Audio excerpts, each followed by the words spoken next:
Today's episode is for any individual who is quietly struggling with follow through, especially for high achievers and individuals navigating burnout, chronic stress, or overwhelming responsibilities.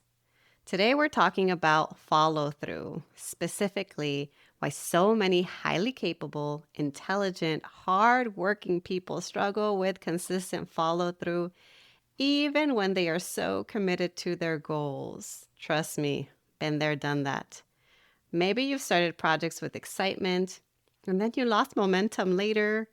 Maybe you spent months trying to finish a dissertation chapter or submitting an application, or maybe you're trying to maintain a writing routine or launch a project, but you're still struggling to keep going. Maybe you're consistently feeling behind despite working really hard. Or maybe a part of you has started questioning yourself because you know that you're capable, yet sustaining progress feels impossible sometimes. If this resonates with you, please keep listening because in today's episode, I'm going to talk about follow through and how it's much more complex than thinking all you need is a bit more motivation or discipline, or that maybe it's not happening because you don't want it badly enough.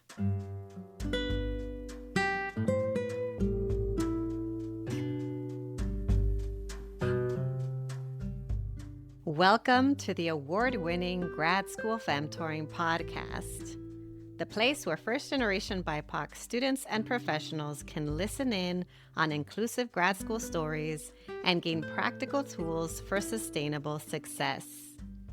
This is Doctora Yvette Martinez-Vu, a certified coach, consultant, author, and speaker. I will be serving as your femtor, providing you with insider knowledge to help you thrive in grad school and beyond.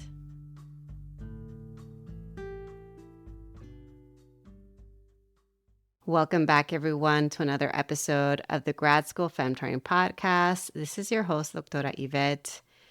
In today's episode, I'm going to be unpacking why follow through is trickier than you may realize. I'm going to talk about hidden barriers that high achievers experience, how burnout and executive functioning issues may be affecting your consistency, and what strategies you can apply today to support your long-term progress without pushing you into burnout or worse.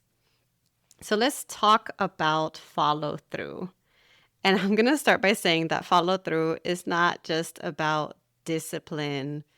I have a love-hate relationship with the word discipline. I have all these associations with that word.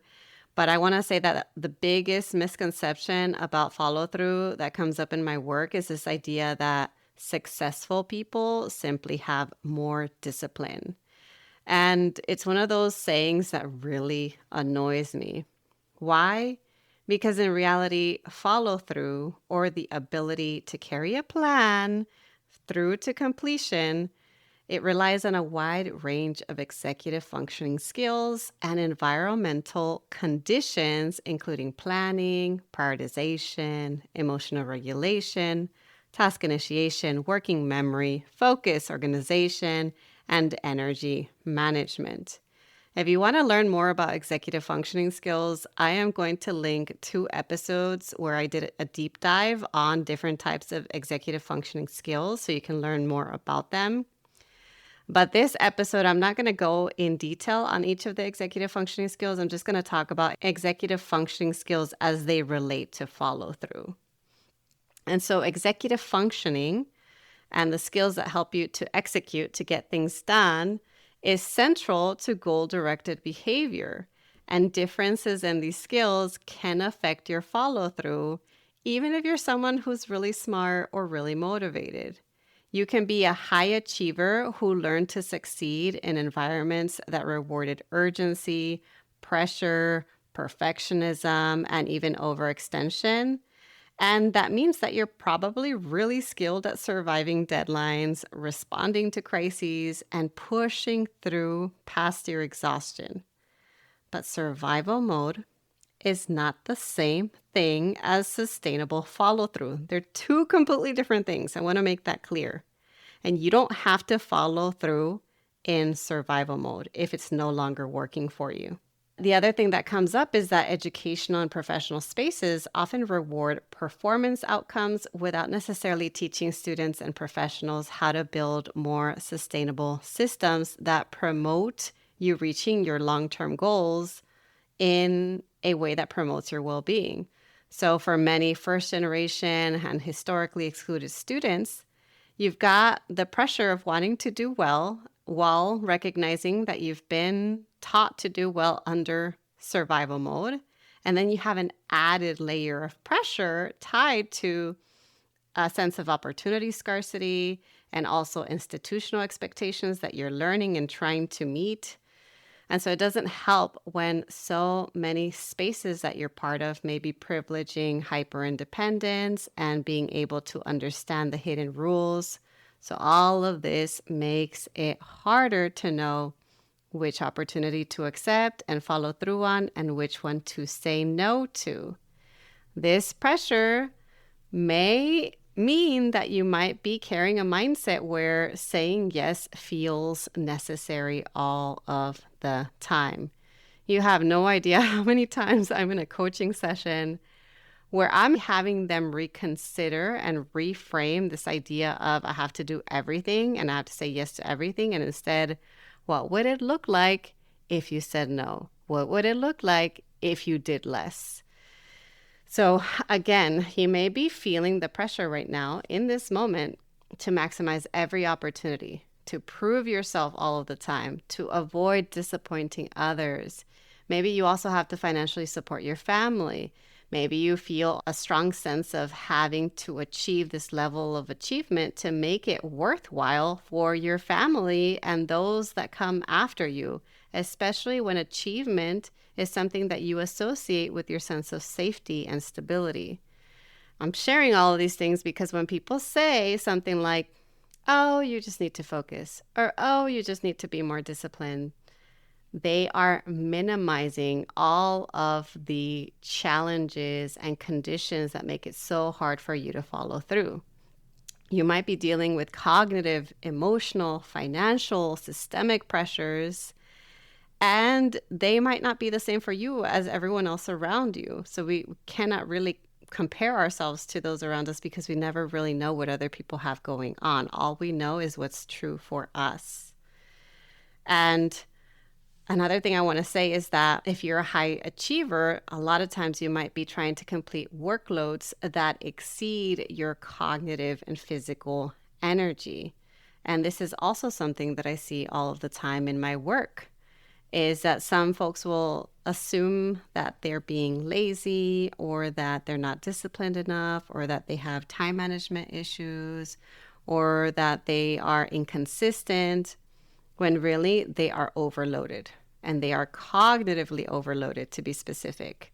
They're burnt out, they're exhausted, they're overwhelmed, and their body is finally starting to show signs of the chronic stress that they've put themselves through.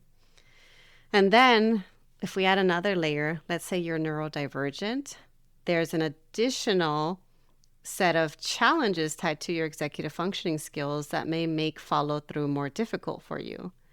And this is even worse if you are in an environment that does not promote accessibility. So this might mean that you might have more challenges around transitioning between tasks, difficulty starting tasks, perfectionism, challenges with time awareness and estimating how long things take. A lot of people call this time blindness, although I don't like that term because I find it ableist.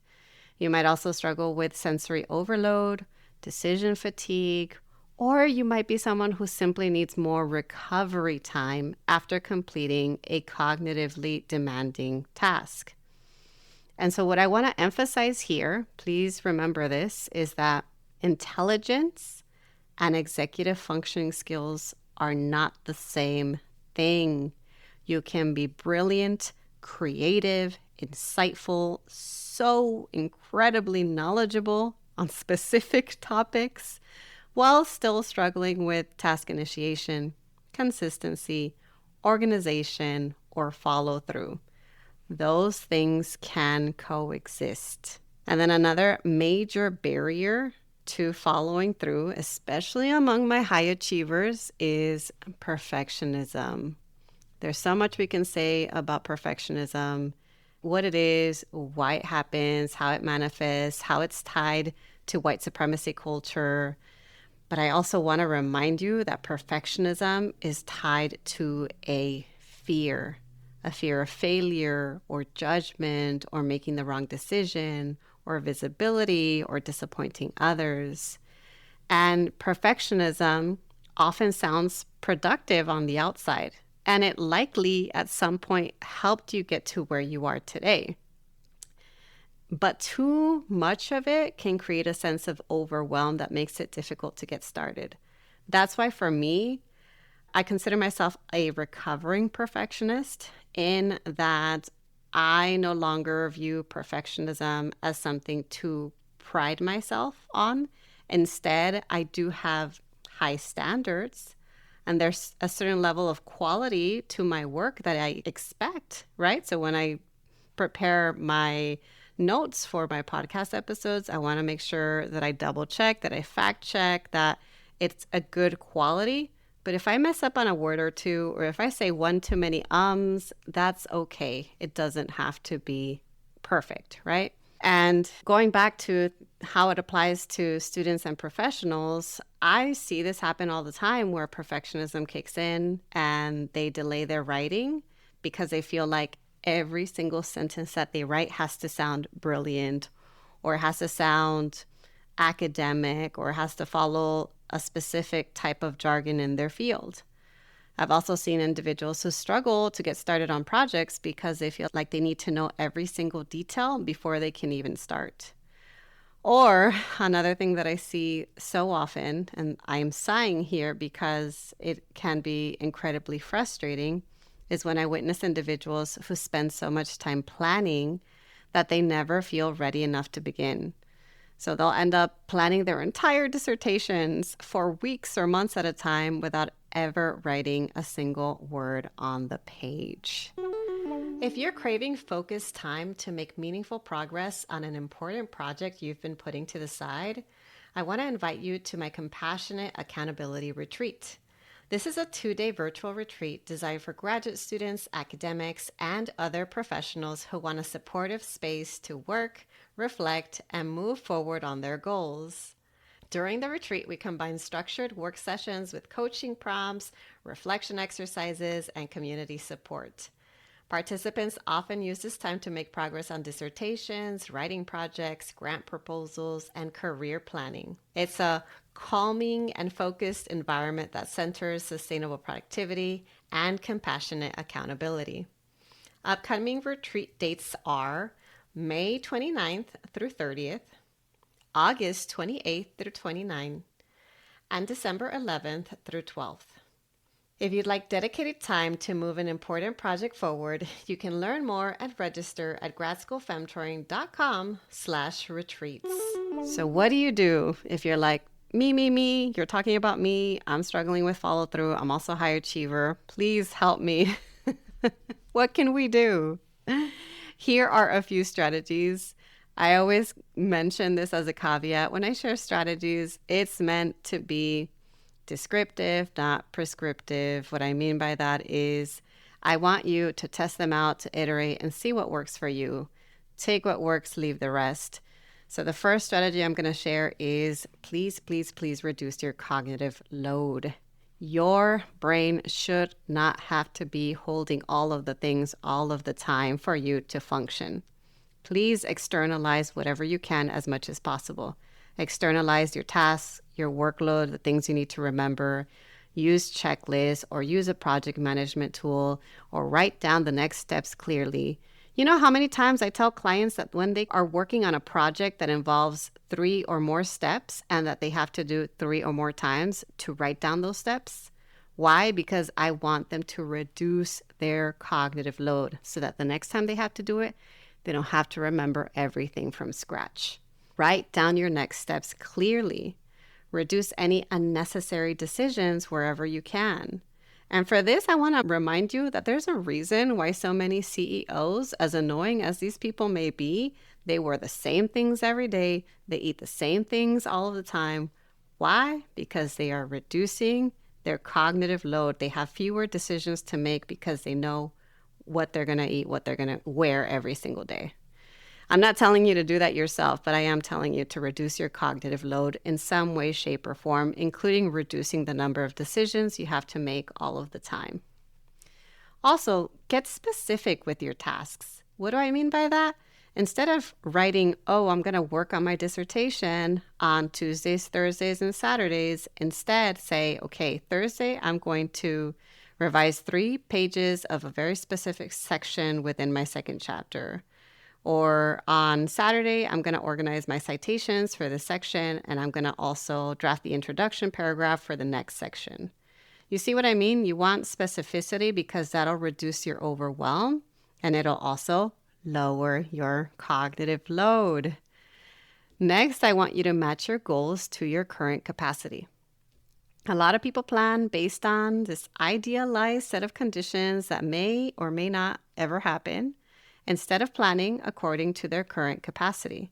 Your current capacity can include things like your health, your caregiving commitments, your commuting time, your emotional labor, your financial stress, recovery needs, or fluctuating energy levels. Guess what? Right now, I have a sick kid. I've had a sick kid for the last couple of weeks, and turns out this is something that's going to take a while to recover from. It's going to involve surgery. My life has been lifing, y'all, so I know my caregiving has gone up. My emotional labor has gone up. My financial stress from bills and healthcare expenses has gone up. And so that means that I am going to need to account for that when I'm doing my work. And you can do that too, because you've got to get sometimes brutally honest about your current season of life and what that season of life can hold for you. And sometimes that means reducing expectations temporarily so that you can still work on the goals that matter most to you. And if you're someone like me who also has a chronic illness or an energy limiting condition, this point is especially important for you because I know how hard it is to face this reality, specifically the reality that your energy envelope or your available energy in any given day is limited and precious. And so please treat your energy and time that way and set your goals according to that. Don't try to say yes and do all of the things. Instead, honestly face your energy and your capacity and your circumstances and ask yourself, what can I actually make space for right now? What can I actually get done right now in light of all of this? Next, I don't want you doing this alone. Seek or build compassionate supports. And by this, I mean that many people think, okay, I need support, so I need accountability. And then they go and meet with their advisors regularly, or they meet with someone who pressures them or shames them. But effective accountability and support systems don't need to look that way. It can also look like having access to structure, reflection, and community. This can include therapy. Yes, I'm always going to recommend therapy. I'm always going to recommend seeking help from a licensed clinician, a licensed professional. Why? Because it's hard to finish big projects. It's hard to follow through. And the current world we live in requires a lot of additional professional support. So it might be therapy, it might be support groups, it might also be coaching, preferably from someone who is a certified coach or someone who is very transparent about their coaching style and what you can get from their coaching. It can look like writing groups that either are facilitated by an external professional from your university or a writing group that you organize. It can look like co-working sessions, peer check-ins, body doubling. The body doubling, again, can be with a friend, or it can be you paying for a space where they pair you with a stranger to body double with. Why do all of these things work? because isolation increases shame and avoidance, and we don't want that for you. Community support is going to help you to normalize your challenges and make your goals feel more manageable. You're going to have folks who can cheer you on, who can support you, who can offer insights, suggestions, or ideas that maybe you hadn't considered. And self-compassion also matters here because it can help you to build more emotional resilience. It can help you to reduce that negative voice, the harsh self-criticism that a lot of us have that keep us stuck. And this is also why I also facilitate supportive spaces for first-gen students and professionals and historically excluded individuals too. I do this through coaching and workshops because I know how valuable it can be. I know it's valuable for me, and I know it's valuable for the people that work with me. And we do deserve environments where we can be honest about our circumstances and our capacity and our challenges and the supports that we need without having people judge us or shaming us. So to close this episode, I want to leave you with a few questions to reflect on. The first is, what patterns tend to interrupt your follow-through most often? Also, what expectations are you holding on to that are no longer sustainable for you? And what would compassionate supports or conditions look like in this season of your life? And I actually think I need to rethink that last question for myself as well. I really encourage you to sit down and spend some time writing and reflecting on these questions so that you keep achieving your goals in ways that still honor your humanity. Because I want you to remember that needing support doesn't mean you're failing. Needing rest doesn't mean that you're lazy. Needing structure doesn't mean you're incapable. You are doing some pretty incredible things under some pretty impossible conditions. You're a human and you have specific needs, and those needs also deserve to be met. So go out and seek that support that you need. If this episode resonated with you, please share it with a friend or with anyone who you know may need this reminder. And of course, if you're looking for support around these areas of sustainable productivity, executive functioning, dissertation, or long-term project completion, you can learn more about my coaching services at the link in my show notes. Thanks again for listening, and as always, I'll talk to you all next time. Thanks so much for listening. If you liked what you heard, here are 3 ways you can support the show.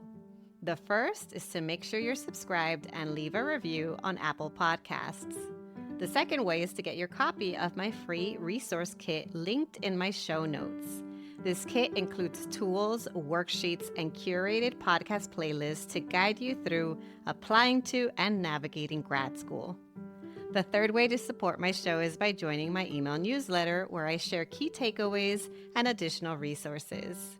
Thanks again for listening, and until next time.